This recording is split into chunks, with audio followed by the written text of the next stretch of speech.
Hey guys, welcome back to the channel. In this tutorial, I'm going to show you how to use Google Sheets template on PC or laptop.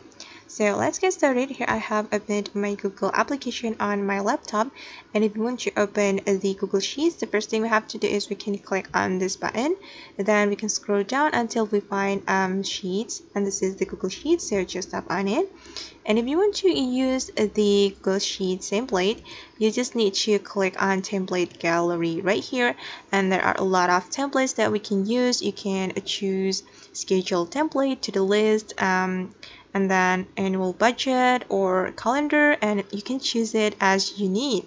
And for me, I'm just going to select to the list because I'm going to make to the list. So just tap on the template that you want to use like this, and then the template will be created on your spreadsheet. Okay, and this is the template, and we can edit or we can modify the template as we like. Okay guys, and that's how we can use Google Sheets template on PC or laptop. I hope this tutorial will be helpful for you. Thank you so much for watching, and see you on the next video.